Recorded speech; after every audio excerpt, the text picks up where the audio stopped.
Welcome to this episode of the Marianne Hickman Show. Oh my gosh, you guys, you're gonna love this episode. I have the one and only inventor of Gravy Stack. His name is Scott Donnell. He was just recently on Tony Robbins' stage, and this is the king of home economy for kids. You're gonna wanna pay attention. Check it out.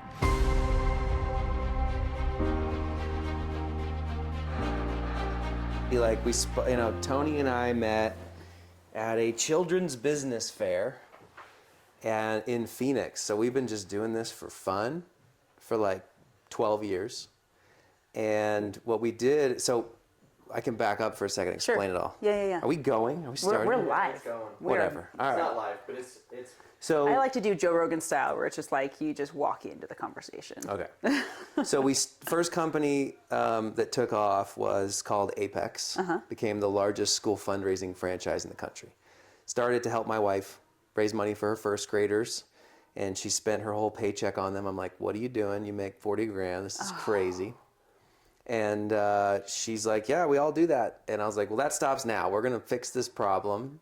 And so we started like a fun run company, and we like put on a huge event, like big tunnels and blow up, cones and shirts for every kid and ticking off their laps. Right? Yes, we have obstacle courses and dance marathons and everything. Super fun.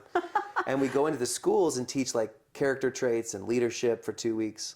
And then you raise like 50 grand. Like our first school ever raised $50,000. From nothing, from just an idea. In 10 days, yeah. Oh my gosh. And the most they'd ever made was 7.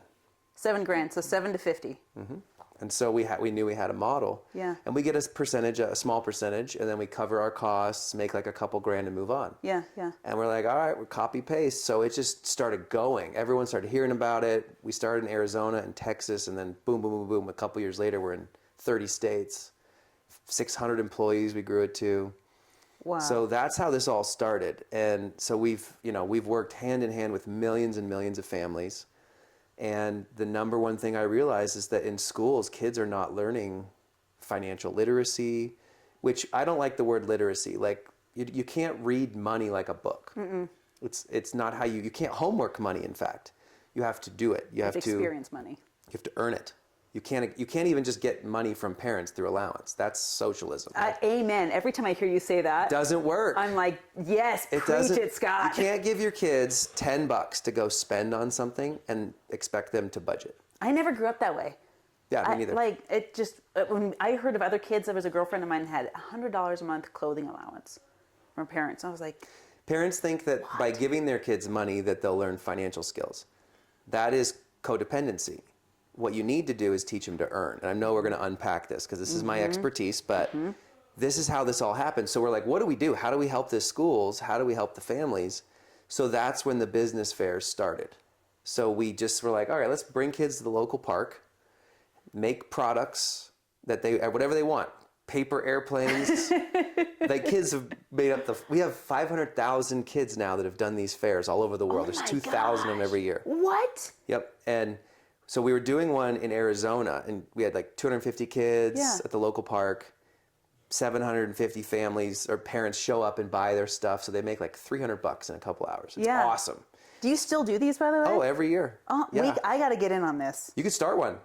Yeah, you just go to childrensbusinessfair.org and you just like set it up for free in the local park, and all the kids come. And then they invite all their friends and family, and there's all your customers. Dude, we've got a park a block away. You probably saw it. So easy.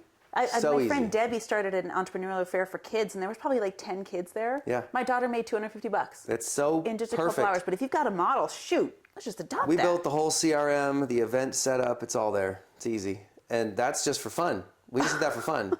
So we started to do that. It started taking off too, helping the schools set these things up. Local entrepreneurs set them up. Well, anyway, last November, we're doing one in Phoenix like normal. Yeah. And I'm on the mic. We got music playing.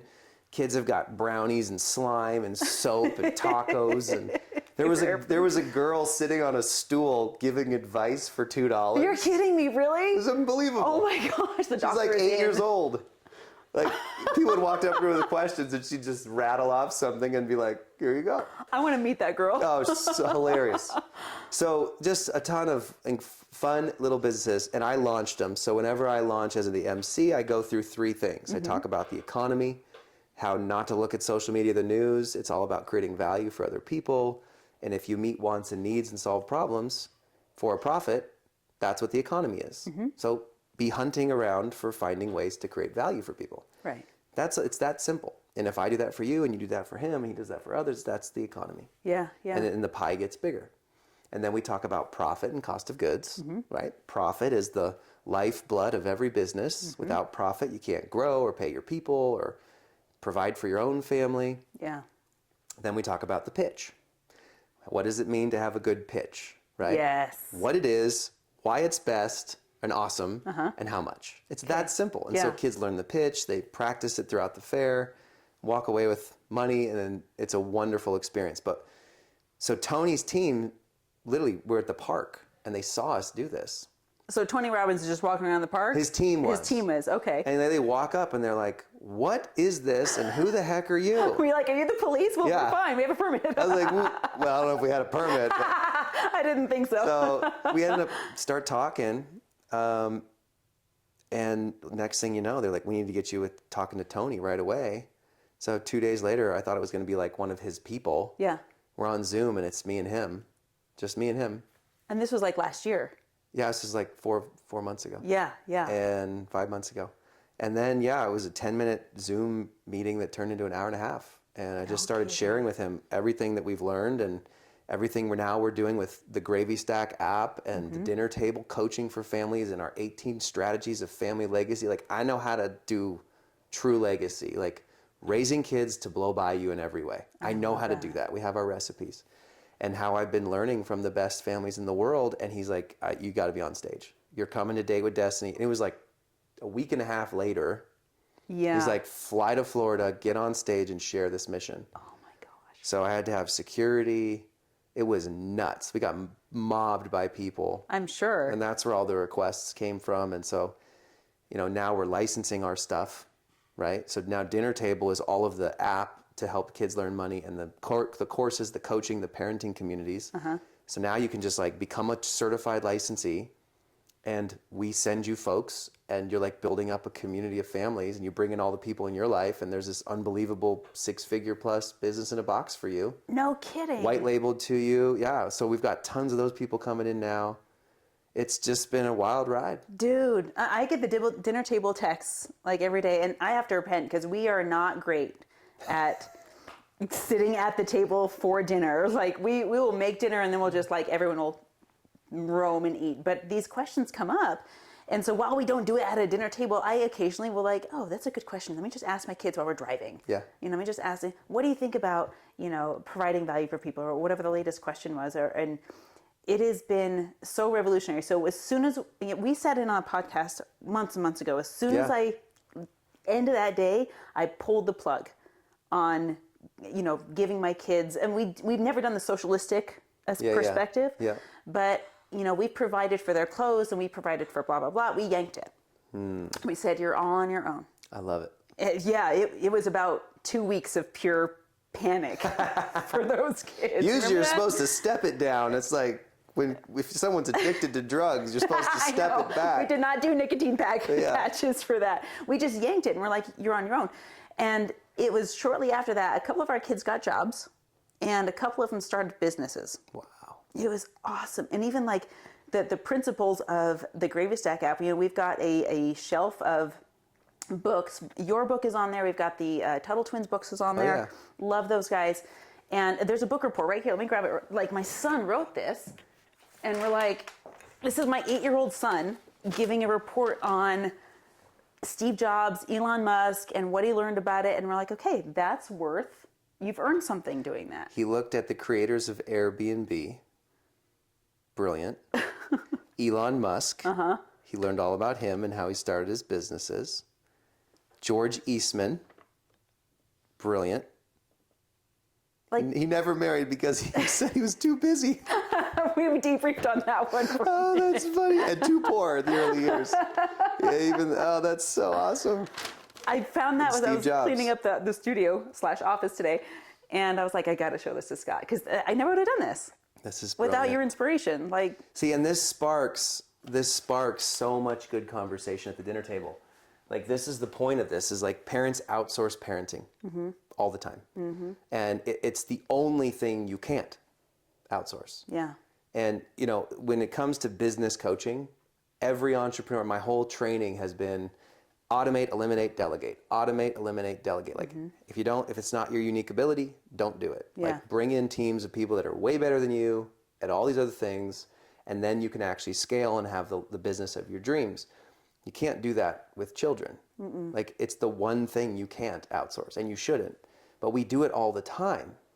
Like, we outsource their discipline to sports. Oh, man. We outsource their faith to church. We outsource their skills to extracurriculars or camp, Yeah.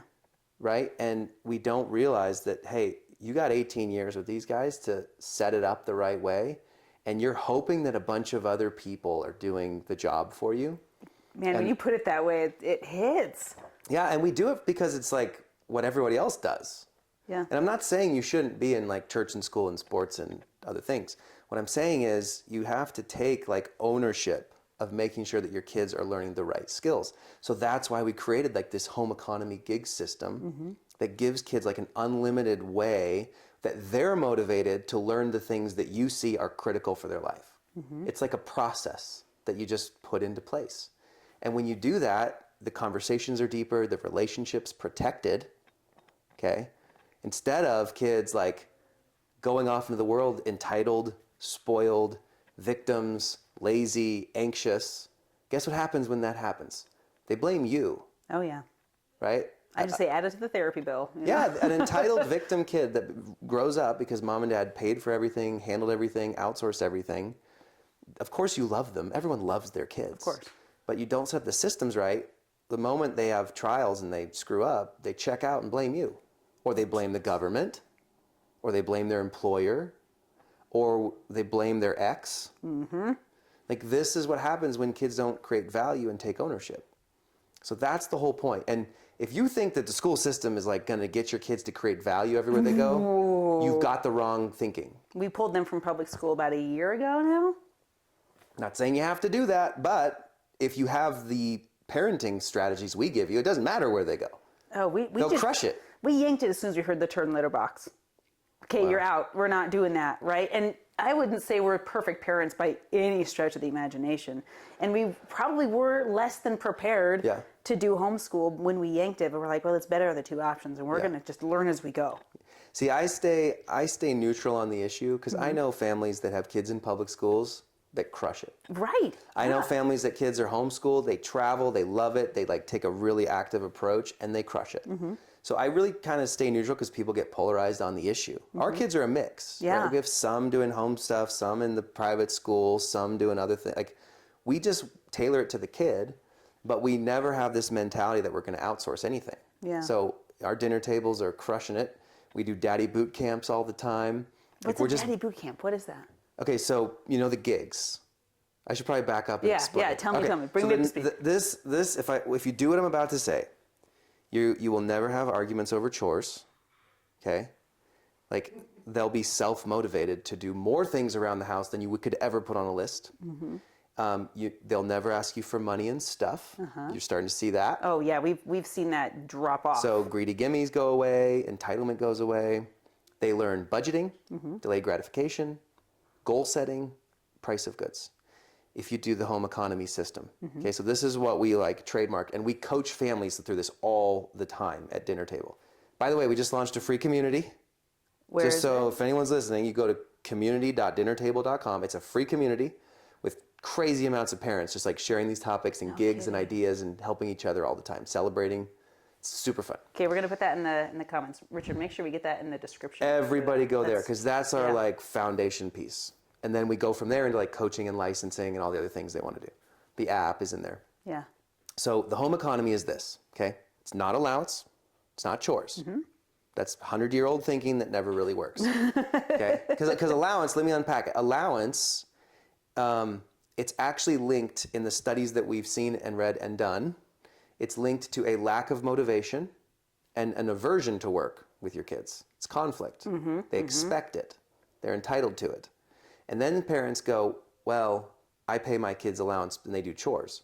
Well, then you just give them a list of things and they get money every week. But that never equates very well because you're still having conflict over the list, and half those things you should never pay for. That's their role in the family. Yep. You should never pay your kids to make their bed, clean their room, do their homework first, dishes, trash. Those are expectations, we call them. Yeah. If you want to keep our last name, do these things. And then the other half of those chores, you should pay one-offs. And because then they have a motive.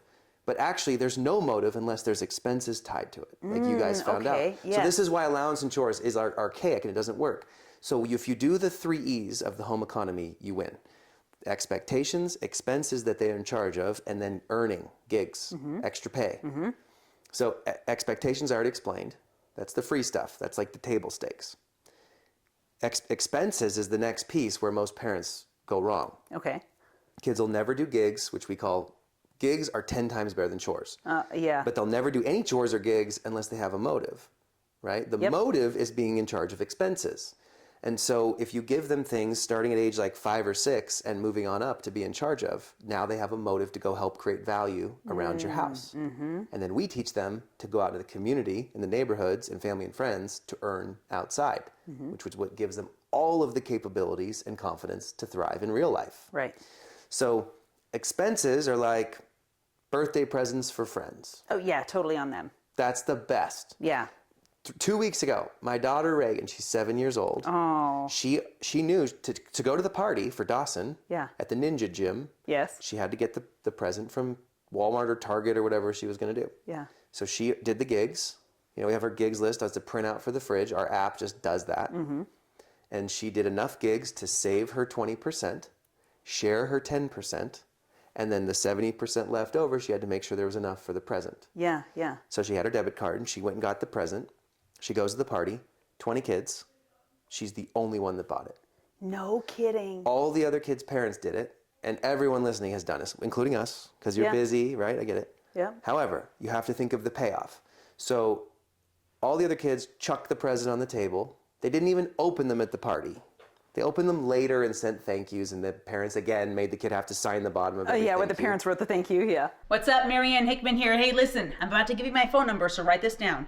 801-509-5495. I want you to text me. What questions do you have about the stage or getting on more stages or getting on podcasts? What questions do you have about monetizing your message and bringing in clients? I want to help you make money with your message, so text me 801-509-5495. Let's chat. Yeah. Halfway through the party, Reagan comes up to me with Dawson. She goes, "Can you open my present now? I want to see his face." Ah, there it is. That's generosity for life. See, that's the key here.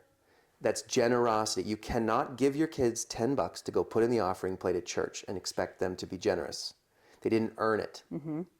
Now, Reagan used hard-earned money. She felt the joy of giving for the first time. Well, not the first time, but she's been doing this for a while. A poignant time, though. She's going to be the 25-year-old that's caring for her friends, supporting them, hospitable, generous, caring for their birthdays. Like, not everybody has that wiring. Yeah. But she will. And so all the parents, you know, he's beaming from ear to ear. They give a big hug. Like, she's so happy. Yeah. All the other parents are like, what the heck just happened? And I just walked them through why. And they immediately download the app and join the community. They're like, we're doing this from now on, right? So it's all about getting this mission out to families. It's like, out of love, we try to like pay for things and take care of things and do things for our kids. Because we think that if we don't, it's tough love and neglect and abuse. No way. You're actually protecting your relationship. So instead of using money to bribe them or coerce them or buy their love, you're teaching them to earn, to have financial competency, to create value in the world. And now they will thank you for that. You'll have a deeper relationship, right? So that's expenses. And if you give your kids expenses, guess what? You save hundreds of dollars a month. Oh, Crohn's, you do? Crohn's saves $1,000 a month per kid. That's insane. Because they're passing it off. They're like, we want you to be ready for the real world, and this is how it works. That's what we did with our kids. You're buying your clothes. And I love that dinner table question that I got from the app that said, what expenses do you think should be covered by you versus us. That's and right. The conversations about we talked a little bit about it during our camping trip this last weekend. Like, so good. What do you think? That's right. What Social outings. Yeah. Toys. Something for every sport they should pay for. Okay, not everything. If you're travel sports, I get it. It's expensive. Give them something so that they'll have the ownership. Yeah. I just had a family give their kid cavities. Actually, we had tons of families put cavities on the list. And the moment they get a cavity, if they get one, it's $280. What? The kid is in charge of paying for that cavity. Yes. They are brushing and flossing twice a day without being told ever again. Okay? Game freaking on. Yeah, so this is a critical piece. Without expenses, kids have no motive to do gigs. Yeah. And we don't say chores because chores has a negative connotation. Yep. Gigs is empowering, and it's way more than chores. So, it starts with action gigs, which is like stuff around the house. We'll pay you a couple bucks if you sweep the garage, clean a bathroom, make a meal, organize a closet, wash the windows, something with the yard, pool, pet, travel, whatever. Right. But then you add in brain gigs. And here's the secret sauce. And our app, literally the Gravy Stack app, which is turning into the dinner table app. Good. Okay. You can download it just right now for free. It sets up this repeating system of gigs that adds in brain gigs. And these are teaching kids to use their brain to create value. Like you and I right now, we're creating value in the world with our brain.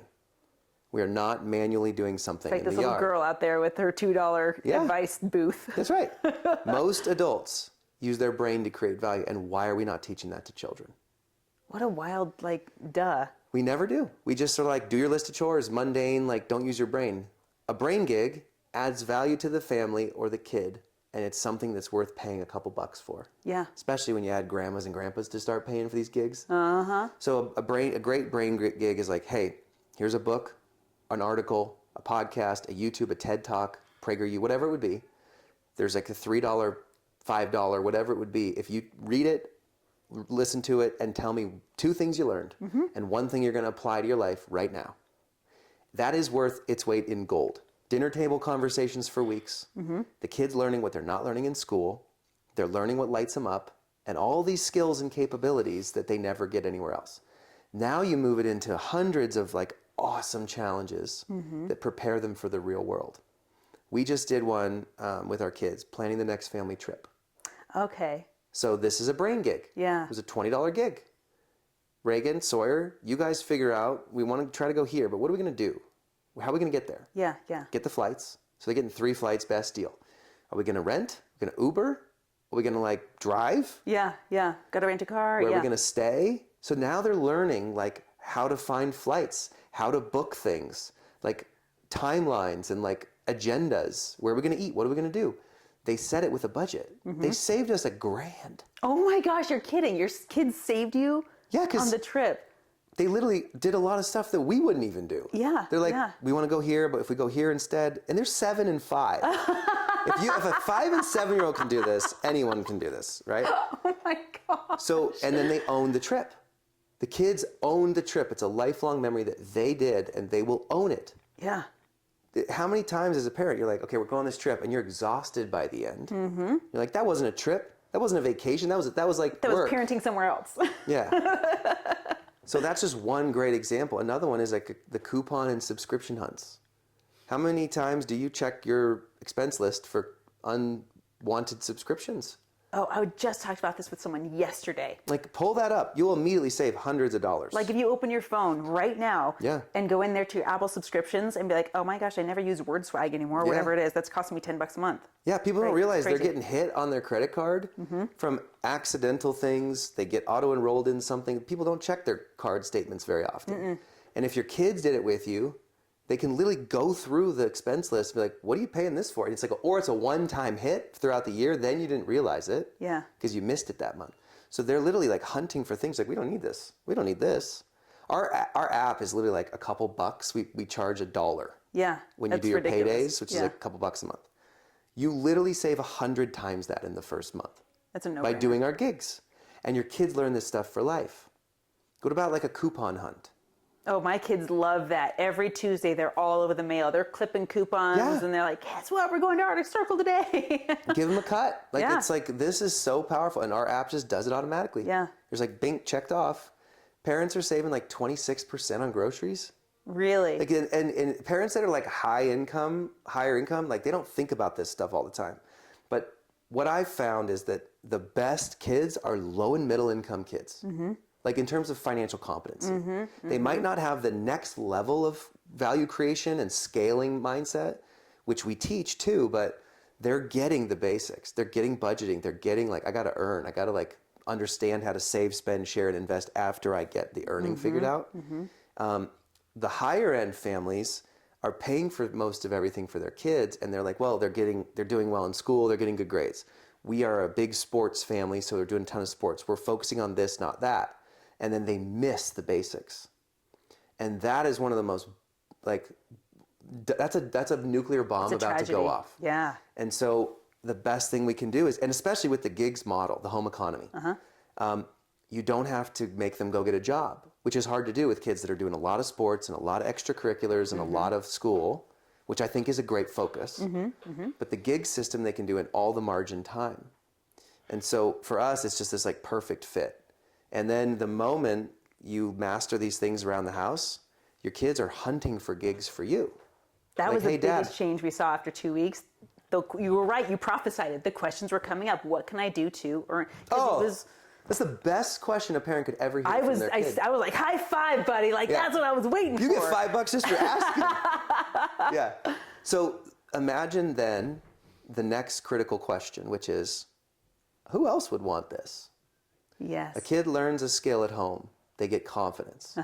But if you do it with somebody in the neighborhood or a friend or outside the nuclear family, now they have inner confidence that they could multiply that skill forever. And I really think That's community gigs, That's right? what I was hoping for, was this level of confidence. Not only confidence that I can do it and perform the function, but the dopamine hit that comes from accomplishment. Yeah. And having done that, because I That's watched right. my kids go down this tunnel of darkness for so long. Yep. And I was like, they need something to win at. They need to struggle and win at something. The greatest cure for mental health, in my opinion, is being of value to others. I love that. Without that, you get stuck. Yeah. You get selfish. Pride and ego come in.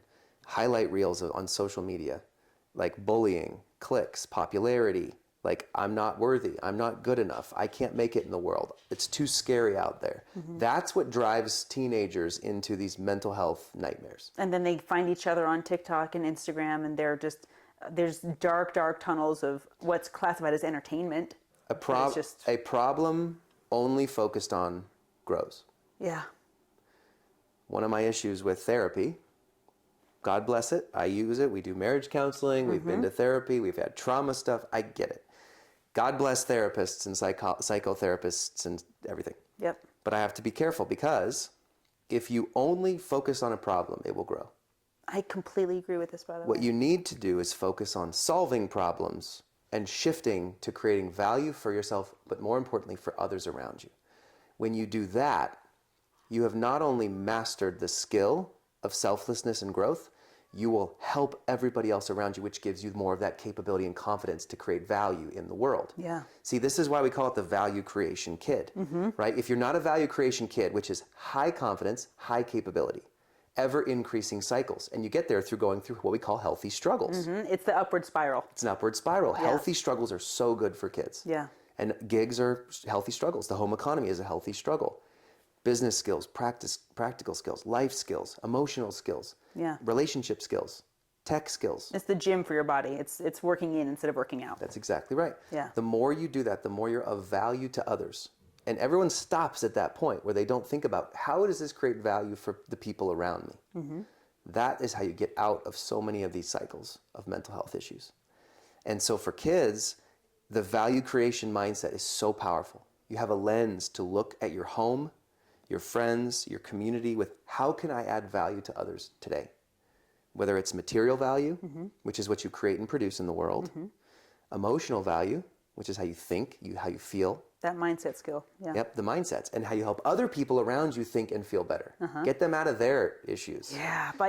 As someone said, when you feel helpless, get helpful. That's what I keep thinking when you say That's that. perfect. That's Yeah. the point. Yeah. You know, and I love calling it value creation, because I'm a Christian. I love God. I would love where you're going there, man. I was like, do it. And do I it, believe that spiritual value is the third bucket. It's emotion, it's material value, which you create and produce. Money is usually the reward of that financially. Emotional value. This is what makes for great friends. Leaders, captains, the team. You'll get the job first and the promotion. Then there's spiritual value.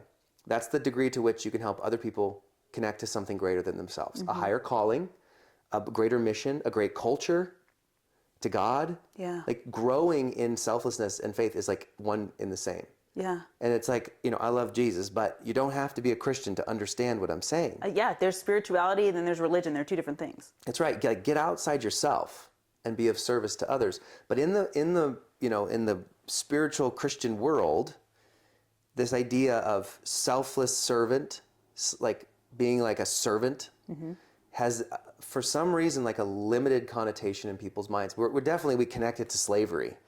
It leans that way. It leans that way with people. They're like, okay, so my job is to be weak and meek and servant-hearted and never speak up and never take charge and get walked lead all over. and get walked over. Oh, that is gross to me.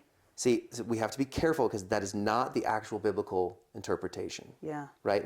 The interpretation of being meek, the meek shall inherit the earth. Yeah. That is the warrior in the garden. Someone who knows how to use their sword and they sheathe it. That reminds me of The Genius of Jesus, this book that I just read. Have you heard of this before? I have not read it though. Oh my gosh. It's exactly this principle that you're talking about, where Jesus' greatest strength and ability and leadership was to walk the second mile. Yes. It was that whole concept. That's it. Selflessness is a strong thing, not a weak thing. Yeah. It's being of service to other people is a strong suit, not a weakness. But when you say those words, sometimes it gets characterized as weakness. Value creation is the better way, I think, to explain it. Being of value is serving others, but it's creating something in the process. It's not dying. The Bible even says, die to yourself, which I agree with. Yeah. But in the process of doing that, you create something bigger. You create value. It's a divine ability. I think That's right. personally it's a God ability, because it's like the beginning of Genesis. It's look at these raw materials. That's right. And look what I made with this. That's right. Right? We were created to create value. Out of see here, raw material, go make something. That's... I wish that capitalism was not named capitalism, because the French gave that term to us. Did they really? As a slap. Yeah. It should be called value creatism. Yeah.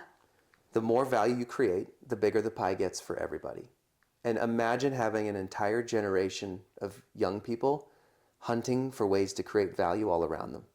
It will fix the economy, the debt, my first thought. it'll fix families, it'll fix relationships, it'll fix divorce rates, it'll fix mental health rates, it'll fix drugs, abuse, addiction, alcohol, violence. Name the metric that this doesn't help. So our mission at Dinner Table is to create 50 million families worldwide that are creating value everywhere they go. How are you tracking that? How do Well, you we've know helped 7 million families so far. Is that just numbers of downloads on the app? How do you know when you become one of those families? The app is for kids 6 and up. Yeah. Okay, so it teaches the home economy. They get a debit card. They learn to earn and create value.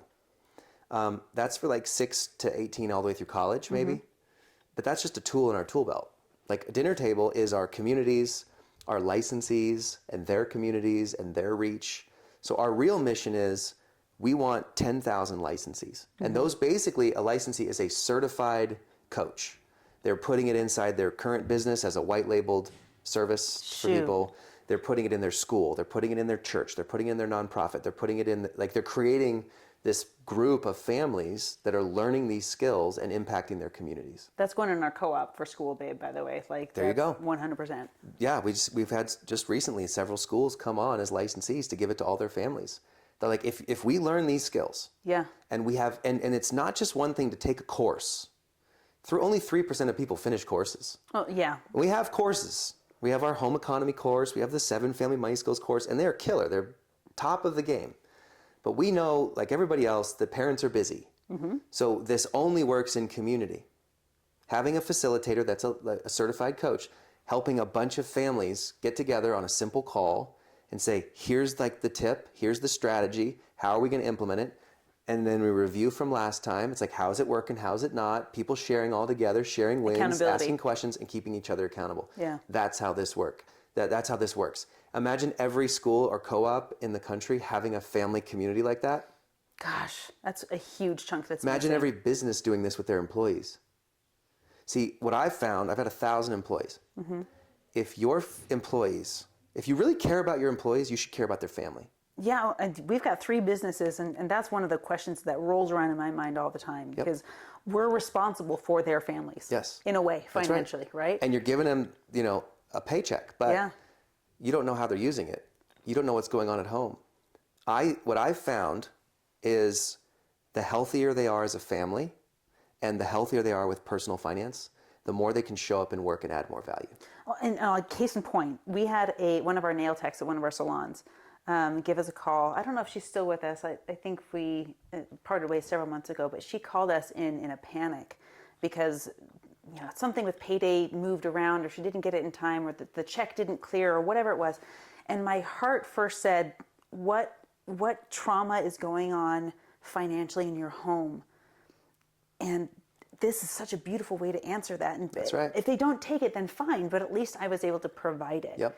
Because not only does it stop those phone calls, but more importantly, it stops the trauma. Yep. The financial trauma that's happening. We have dental insurance, medical insurance, gym insurance, mental health insurance. Why don't we have family help as a benefit? Right? Why aren't we training the family? Yeah. Why aren't we helping them with the personal finance side? This should be a benefit for every company in the country, because their company will explode because of it. There's a huge ROI I've for that. seen it firsthand. My only franchisees in our previous company, the school fundraising one, the only ones that failed, and we had one of the lowest failure rates. It was a 2% failure rate. Wow. The average is 10. The only ones that failed were people that had personal issues, an issue with marriage or their partner, an issue with their kids, or a personal issue like in health or mental health. You get those, or a finance personal thing. If you get those things in order, they'll show up 10 times better at work. And if you do care for your people, care for the family. And so that's one of our pieces of the licensing is we're hey, we can go into any business and give this as a benefit to your clients and your employees. We'll just start coaching folks. We need to put this. We've got 2 spas that we own. Now I'm let's do this. It's a with home both run. of them. Yeah. It's a home run. So that's the thinking is let's get an entire generation of kids, instead of their currency being entitlement and victimhood, which is what it is. Okay, Tony. That's an interesting way to put that. It's a currency of entitlement. Tony Robbins said this when I was on stage with him. Yeah. He said, kids today day trade entitlement and victimhood. That's what happens on social media. What? All I have to do is go online and complain about something, be a victim from something, and join a community of people that are also complaining or victims of some things. And I get validation. There's payoff. payoff. I've never thought of it that way. Kids day trade entitlement and victimhood. Oh my gosh. Thank you, Tony. And it was so clear to me. We have all these strategies for families that we coach on. How do you do tech? How do you do personal health? How do you do mental health? How do you help them be self-confident? We have all these things that take them through it. But when you start to realize, oh my gosh, my kid is falling away from value creation kid into any of these other quadrants, which is anxious, self-doubting, entitlement spoiling, or victim laziness, right? Or amalgam of all of those. Then anything in their life that is moving them into any of those other quadrants should be cut out. And you should replace it with value creation strategies. Yeah. And that's the whole goal. Because if we have a whole generation that changes the mindset to, how can I be of value to the people around me? How can I be of value to my siblings, to my family, to my parents, to my friends, to my teacher, to my coach, and to the business I'm a part of? Immediate ownership mindsets happen everywhere they go. This is the number one secret of the best families in the world. I watched this happen with our oldest when she chose to get a job, which cheering her on that. But she comes home from her job every day proud of what she did. Yep. It shifted her mindset. We never saw the girl. We made the mistake in the very beginning. We bought her an iPad for her birthday. I think that was one of the biggest mistakes we could have made as parents, right? And I was like, it was a multi-$100 thing, and she disappeared. Yep. With it, and she's gonna watch this. I love you, girl.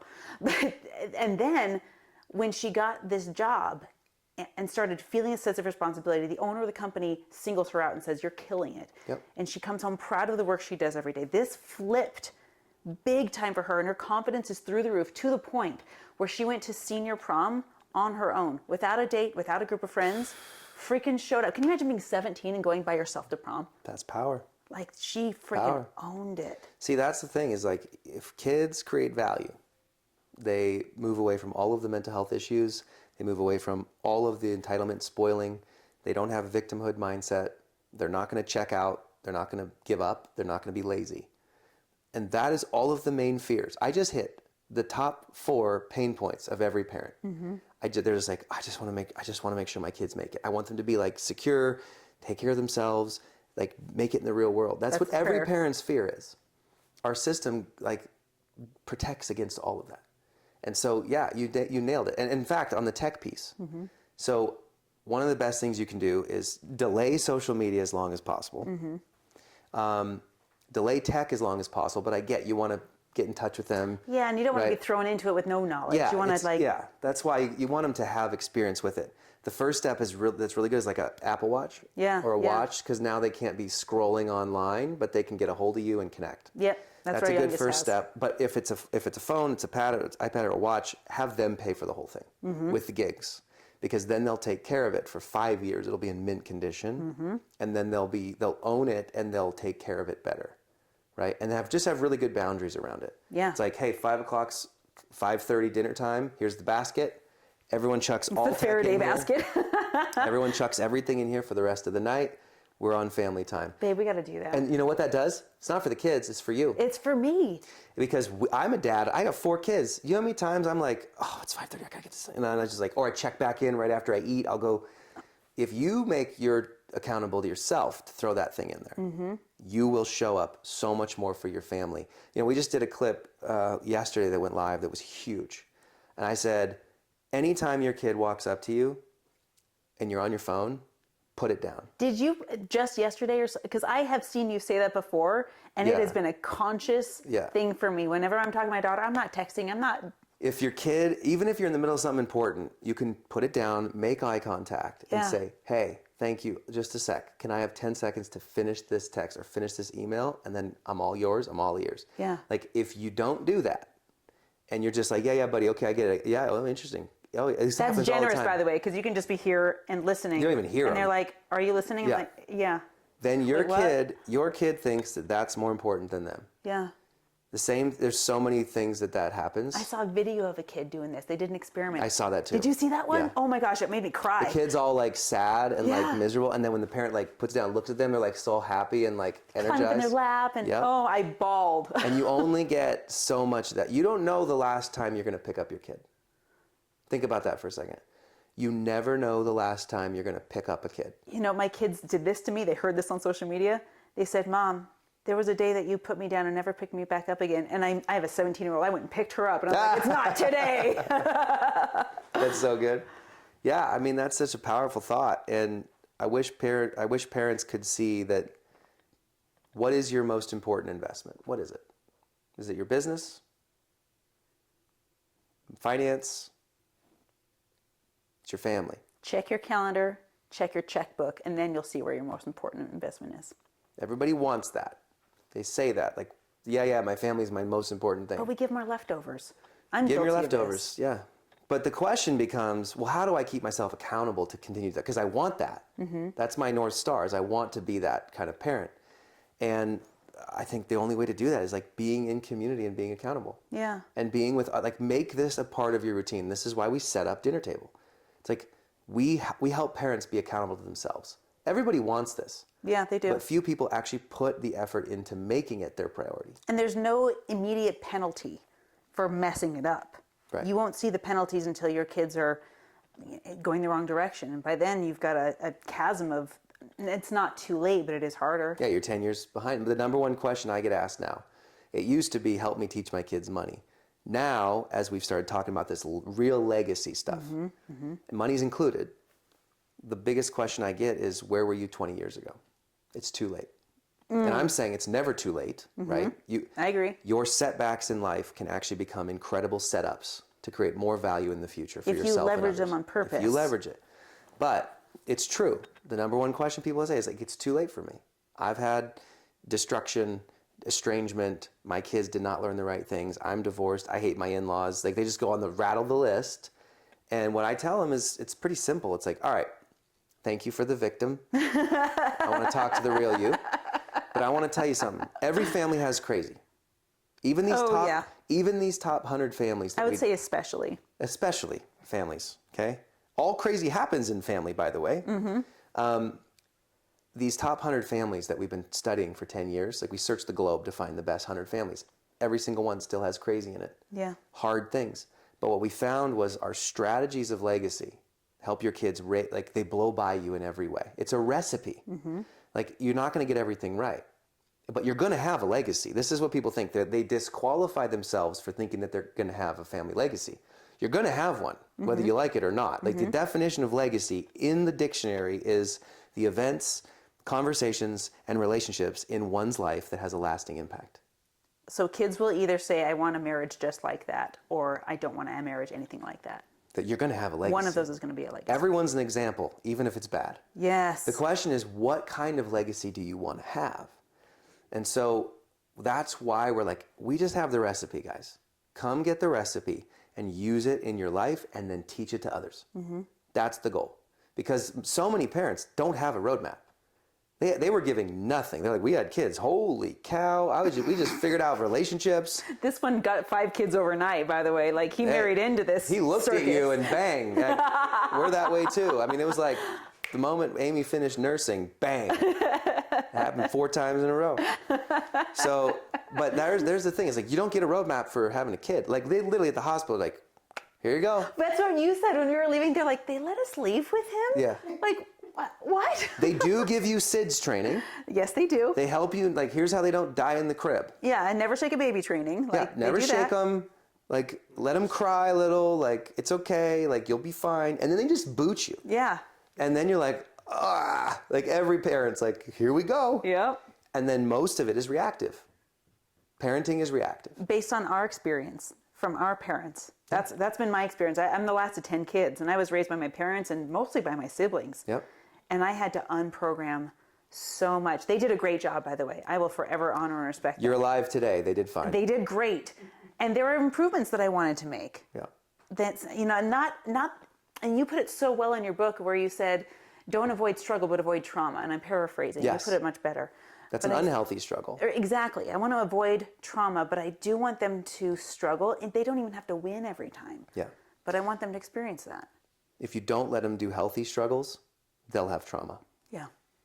Oh, that's profound. So this is you're protecting your kids. Like resiliency is, I'm in this little private group with a bunch of these huge influencer parent people. Yeah. And my biggest thing is telling them like, hey, I love how you guys talk about emotions. You guys are so good with behavior. You're so good with parenting strategies on love and this. I love it. And I'm going to eat it all up. My thing is, let's teach kids to be resilient. Let's teach them perseverance and grit. And then they learn character traits through that. Pressure builds diamonds. You can actually have a deeper relationship with your children by helping them go through healthy struggles to grow, because it's what matures them. And you don't want to raise more children. You want to raise future adults. Yes. Well said. That's the key. And so much of this other stuff that I'm hearing out there is like, here's how you modify behavior. Here's how you let them express emotion. Yes, that's all good. But like, let's take it to the next level and let it create value in the world for themselves and others. This is where everybody else messes up. So sometimes I get labeled as like, oh, this guy's Mr. School of Hard Knocks over here. Street smarts over here. Come on now. And I'm like, okay, I'm actually going after deeper relationships. Yeah. In fact, what we teach is not independence. People think I'm like, oh, he just wants kids to like be self-managing and like earn every dime and never blah, blah, and then just go off into the world. Actually, no. If you look at the best families in the world, they raise rock stars that can make it out in the world. They have wings to fly, but they also have the roots. So the kids need roots in the family and wings to soar. You do that right, you've protected your relationship with them forever. The parents that don't do that, right, they're coddling, right? The coddling of the American mind. Like, such a good book. Let's express emotions. Let's talk through this. Let's unpack this. Let me protect you. Let me get you your lunch because you forgot it. Let me clean up your homework before you get the bad grade. Let me fight your teacher for grades. Let me fight your coach for more playing time. I had a friend growing up, they got the driver's ed teacher fired because they failed the driving test. That ruins a family's economy. At least for a little while. To protect their kid from embarrassment. Oh my God. This happens. And now we have Utah terrible drivers. This happens all the time. And we're a part of it. Like, we're in a ritzy part of Phoenix. Like, we're in the neighborhood. We're in the school. Like, the women wear all the spandex. The husbands are, like, measuring stuff. And it happens all the time. It's like you're keeping up with this imaginary Joneses. And I'm just like, no, forget all that. I want my kids to be confident, capable, and connected to me. See, this idea of independence is not what you want. Okay? Everyone thinks that's my whole thing. No. I actually don't want independence. I want interdependence. I want our kids to soar in the real world and then be deeply connected to us as a family. It's interdependence. Yeah. If you just go for independence, then your kids are going to leave at 18 and never come back. They're never going to call. They're never going to FaceTime. You're never going to know if something good or bad happens. No more Sunday dinners, no more holidays and trips, and you want that. You're speaking to my soul.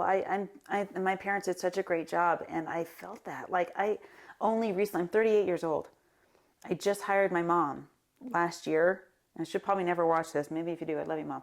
But I hired her. I bought her time back because I never call her anymore, and I never talk to her. So I said, Wednesday morning, come teach my kids piano. That's the only time we see each other, but at least there's that. Yeah, I love that. I feel that so strong. Like, it makes me want to cry just to say that I hardly ever talk to my parents, and they're a mile away.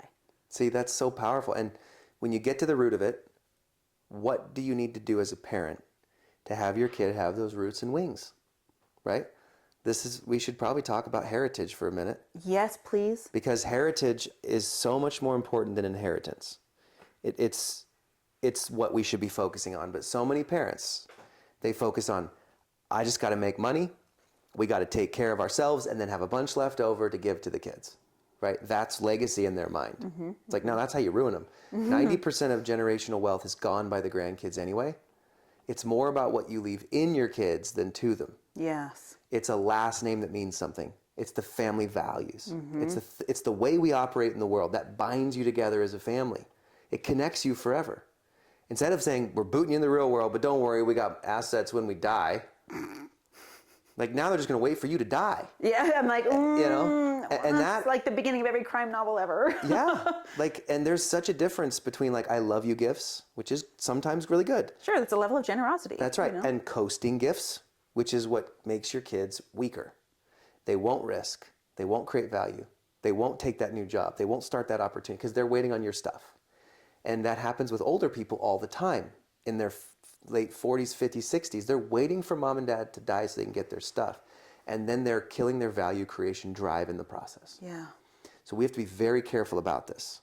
Because if it becomes transactional in the family rather than a transformational family, now you're breaking relationships left and right. Yeah. And underneath that inheritance number is estrangement, relationships being broken, imposter syndrome, mm-hmm.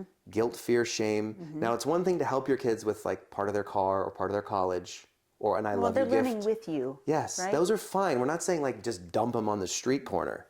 But what we're saying is so many parents, their whole focus is to increase, work, get my net worth to this point, and then I'll be happy. Then my kids will be taken care of. That's not the focus. That can't be the focus. You'll run out of time. Yeah, and you'll fail. Like, yeah. That's the wrong fight to have. You know, if you want to raise great kids, spend half as much money on them and twice as much time. Mm-hmm. That's the point. And so it all comes back to the outsourcing. It's like, I want to be there whenever my kids are not in, like, school. Yeah, yeah. Right? With my wife, like, I am not negotiating away date nights. We were out last weekend at, like, a Savannah, like, spa thing together for a wedding for a friend that I got to MC. Like, we made that fun. Just us. Like, we had a blast. Yeah, there's a whole different, like, everything that you're saying for kids could be done for your marriage too. It has its own nurturing and deposits and relationship that you need. You want to teach your kids how to love their mom? Show them how much you love their mom. Yeah. Like, I heard this the other day and it blew my mind. For dads, your sons will follow your example. Your daughters will marry it. I just texted you that on Instagram, like, hours before you got here. That's so powerful to me. I'm like, wow, like, daddy issues are real. Yeah. Like, it's real. So how do you manage all of this you got asked to be on 400 stages in the last few weeks, you're on the road right now, you're away from your family. How do you do it? I'm not perfect. Oh, of course we're not, right? First thing I say to every stage, or when we do our coaching with all these tons of families, I'm like, all right, I'm a member of the crowd, here to learn and here to pass on what I know and learn from everything you know. Like, we're always just coaching each other.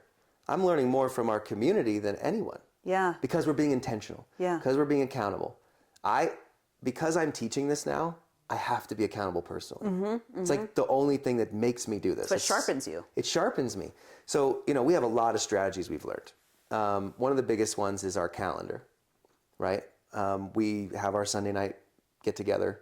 Amy and I block it out. Every year in January, before January 1st, we set up the year. Here's our trips.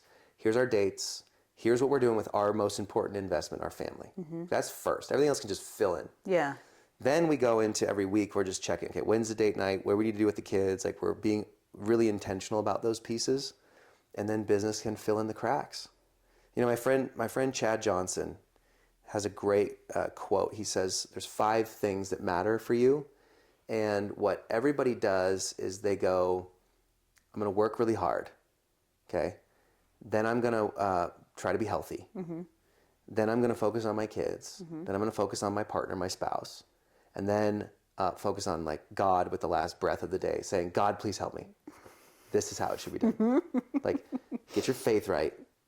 Connect with your partner, because your kids, the best example they could ever see is how you show up as a partner, spouse. Then your kids, then your health. And guess what? When business fills in the cracks after those are taken care of, business always explodes. That's a crazy proposition for people. They don't believe me, but they don't. Try it. Just try it. I promise you, like, ever since I set this stuff up, actually, here's a better way to put it. When you have a problem with your health, he who has 1,000 dreams, he who has his health has 1,000 dreams, but he who doesn't have his health has one. That's one, yeah. You think you can focus on your business?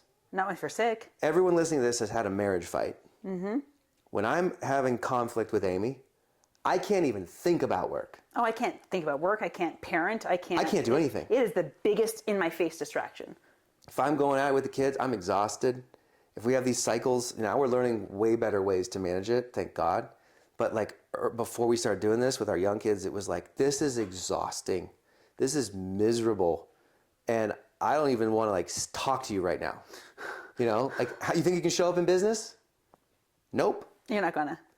So like, I'm serious. Like, if you get your order right and you invest in getting the order right, and your business thrives. See, what it does is it creates the type of human that attracts great partners and clients in work. That's what people don't get. I don't know if I'm like a manifesting guy. I'm still studying all this. I'm not a health and wealth gospel guy, but I do believe that manifesting, like setting intentions for your life, believing in like the positive, finding the good, having gratitude, those are all powerful. I don't think you should like go to church to get rich. Like, it's not like, okay, God, now I'm here, make me a millionaire. Like, It kind of violates the law of reciprocity in my book. It's not generous. It's selfish. Yeah, exactly. But I do believe that like if you set your intentions the right way, you attract the right people, right? Like, I coach young guys all the time, teenagers up to in their mid-20s now. I've been taking them through all this training. They come over once a month on Fridays for like the campfire time. Okay, how much are your flights to Phoenix? Send them over. We have like 15, 20 guys. They're all their parents have been doing our stuff forever. So like, go to Scott's, and we have just like s'mores and hang out. It's like a blast for like 2 hours. Yeah. The number one thing I tell them, because they're all trying to figure out the relationship thing, be the man that the woman of your dreams wants to be with. That easy. Everything flows from that. In fact, you want a woman who's like strong in their faith? Be that. Be strong. If you want someone who's healthy, be that. Yeah. If you want someone who like cares about like growth and like creating value, be that. Be everything you're looking for. You want a woman that hasn't been with 100 men? Don't be with 100 women. Like, all this stuff is pretty simple. So if you want to show up the right way in your work and attract the right clients and be like showing up in your job for your employer the right way, get those first 4 right and just watch it soar. I think about legacy when you say that, because there's businesses that leave legacies just as much as there's families that leave legacies. I was listening to this like motivation track on Spotify, and the speaker, you could tell he was like a Southern evangelical, pastor, and he's like, Louis Vuitton, McDonald's, Johnson & Johnson, Marriott. He's like naming all these names. Yep. that and you know the names because they're family names, but they've also become businesses. Yep. Both of those leave a legacy. Yeah. And just as much for your employees as your children, meaning your children will look at your marriage and say, I either want one exact like that or not like that. People will do that with their employers. I want to be a boss like that, or I want nothing to do with that. I want a business like that. Yes. Yeah. Internally and client facing. And everybody wants to work for a business that takes care of them, that cares for them greater than themselves. And it's not just pool tables in the break room. That's right. This Way is, deeper. How's your family? If you want to thrive and have your people love what they do every day with you, focus on those other 4. Because what I tell our employees all the time is, my job is to give you all of me, to help you grow and reach your goals and like help you thrive personally, with your family, and in your work. I'll give you everything I got if you give this business everything you got. That's our deal. I'm like, okay, where do you want to go in 2 years? Where do you want to rise to? What can I help you with? Okay, you don't want to be here in 5 years. Good for me to know. What kind of person do you want to be in 5 years that's ready for that? Do you feel like your employees are super comfortable being honest with you and saying, hey, this is a stepping stone to something I want that's bigger? Or like, how does that work for you? We started, our first business was the schools. Yeah. We had young people, like right out of college. Yeah. We knew it was a 3 to 4 year thing, right? And then they either become a franchisee with us or they're going off somewhere else. And we started to get all these other businesses being like, who's Apex? Like, who the heck trained this guy?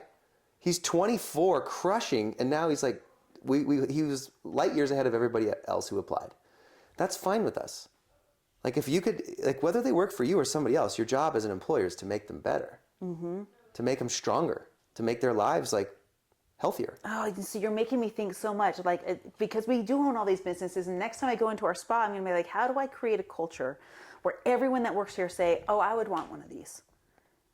Like, that makes me, first of all, like, ashamed that I haven't thought that way before in terms of my employees, but also like, okay, I'm gonna go to our fish spa. We employ teenagers. Yeah. How do I create an environment where they get the entrepreneurial bug if they want it, and say, how do I recreate this in my life? One thing I would advise, I'm going to say something hard right now. Do it. Are you sure? Yes, please. That's what we're here for. There's a link between allowance children and salaried adults. This is crazy to say. I'm not saying salary is bad. Yeah. I'm saying salary can be really powerful when it's tied to accountability, when it's tied to goal setting. Yeah, your KPIs, your critical drivers. When there's teamwork and structures and bonus and upward motivation, upward opportunity, that's awesome. But what happens if you raise an entire generation of kids on allowance and chores is they think that if they just get a degree of paper at college, they deserve some 6-figure job somewhere, and you owe me because I just showed up and clocked the time and effort. You owe me the money. It doesn't matter what I create or produce in the job or the problems I solve or how much ownership I take in it. You owe me the salary. That thinking kills businesses every day. And a lot of people who have employees in this, you have to change the mindset to value creation. If you want the promotion, if you want to reach this goal, this is why I have these meetings with our team. It's like, I want you all to like replace yourselves and move up. Gosh. And I'm thinking like, if you want to go to the next stage, the next salary bump, the promotion, the bonus, the profit distribution, being your own licensee or friend, like you need to think value creation. Because when you think value creation, you are replacing yourself to move up. And if you don't want that, speak now. Well, there's so many people that would, as business owners, hear that and say, first of all, I don't want to empower my people that much because I might lose them. Yep. And Wrong then mindset. Exactly. But they'll give lip service to that, and then on the back end it doesn't exist. Right. And then there are employees that say, well, if I make myself replaceable, then where's my job security? You make yourself, AI has not killed any jobs, it's created more, guys. I completely agree So with what this, I by tell the my way. people is, you automate, you hire in and you train someone up to do what you do, guess what? You get to go up. Like that's the point. That's how you build a self-managing, self-multiplying company. In the right company. Yeah. If there's room, if there's emotional and mental and physical room at the top. And if you you're get in to a go up. company, where it's clock in, clock out, right? And if you're in a company that literally doesn't want to hear from you or talk to you, it's just like, get your job done, don't talk to me anymore.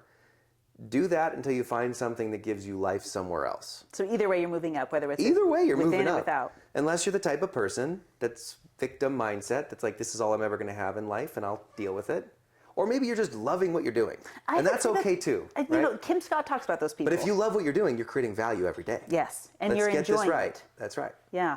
So I love it when employers think of their people like, my job is to build leaders. Like one of my dearest friends, his name is Ken Newman. Mm-hmm. He was a top 10 CEO in the world for many years. Newman Homes. Oh, yeah. Okay. No, 30,000 homes all over the country. Shoot. He's one of my closest friends and mentors. He's in our dinner table group. Wow. He's in our private dinner table group. He basically said, my whole thinking he had 5,500 employees. And he, multiple years in a row, got like top 10 CEOs in the world. He said, my whole job was to turn them into great leaders. Every single person, from customer service and janitor all the way up to C-suite and executives. My whole job was to turn them into great leaders and give them more of like responsibility, training, and ownership in their job to grow. It's the only way to do it. And so I've seen this in many companies in a row. It's like I give people so much rope, it's crazy.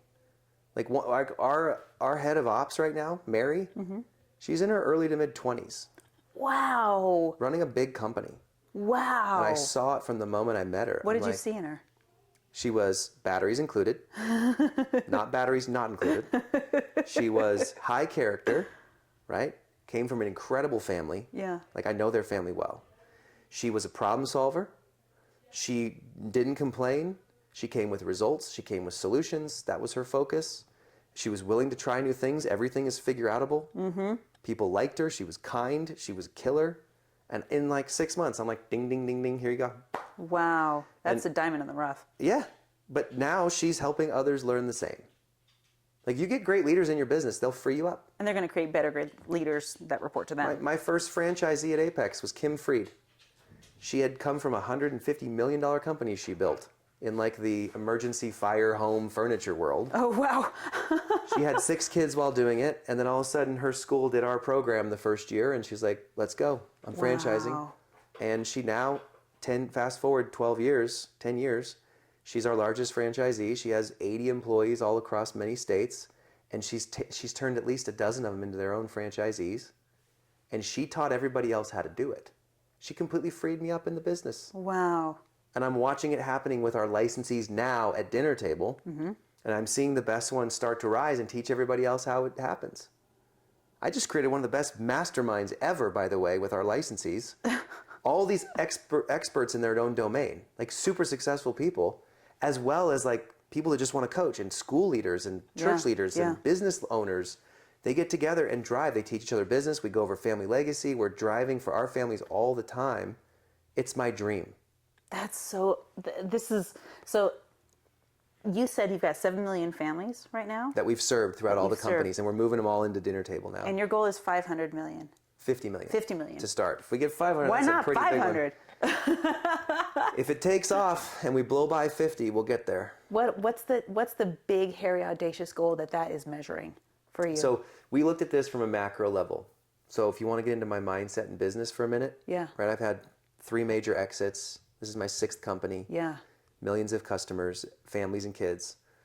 I don't look at businesses like other people.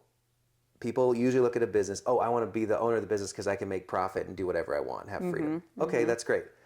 I solve problems, world problems. So I am blessed to be a blessing to others, and I only want to focus on the largest problems I see because God's given me visions to solve them. So the biggest problem we see is all the issues in family and all the issues with the next generation of kids that affect economy, debt, mental health, divorce rates, addiction, suicide rates, like training in businesses. Like the list just goes on and on and on. If we can solve this one problem with value creation kids and helping families thrive, solves all the rest of the dominoes. So at 50 million families all around the world doing this, it completely transforms the nuclear family, the local community and school and church and business. It changes the economy. We don't have to worry about our debt anymore.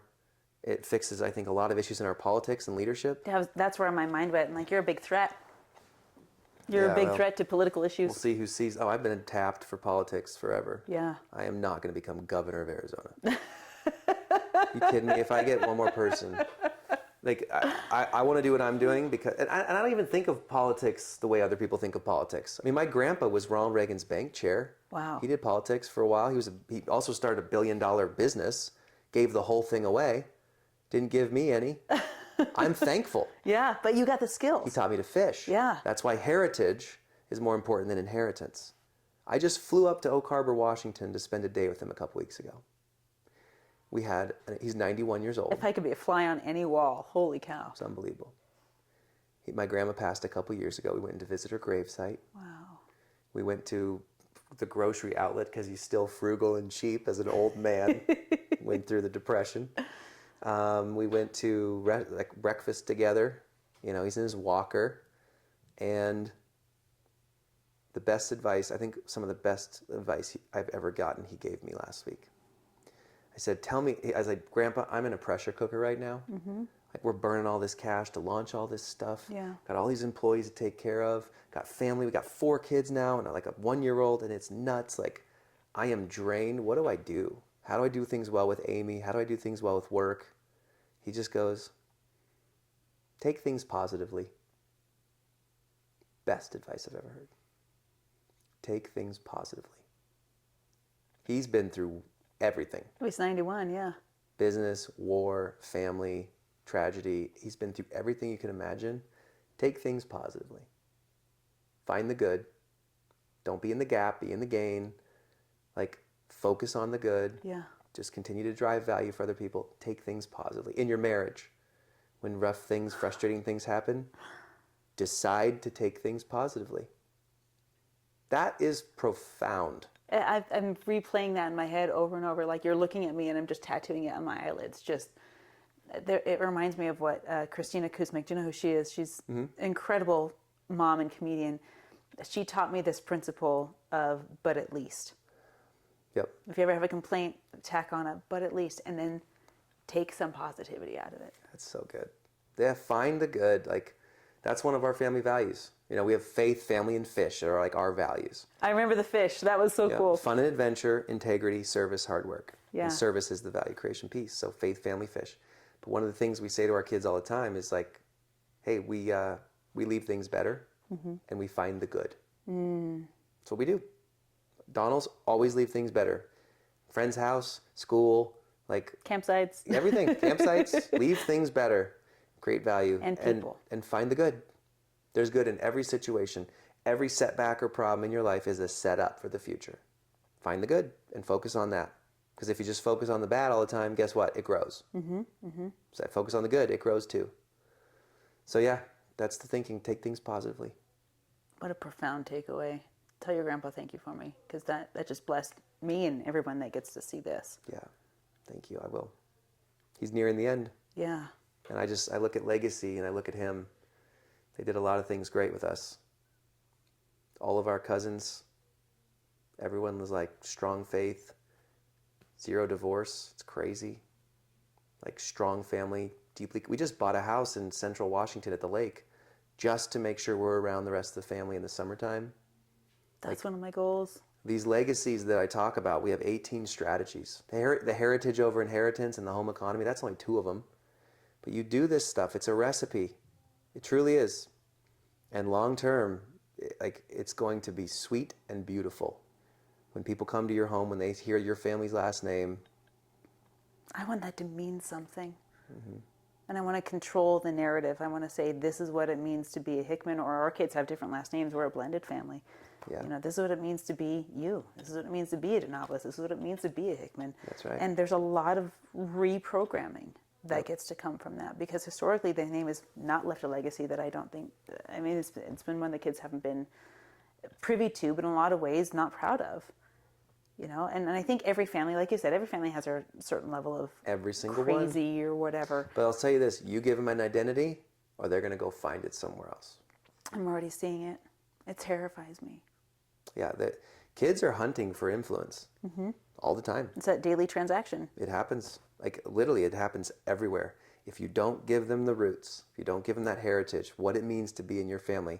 And we help families create values. It's part of our coaching and our program. But if you don't give them that identity, they're going to hunt for it in another man, in another job, on social media, gaming. They'll fall into something.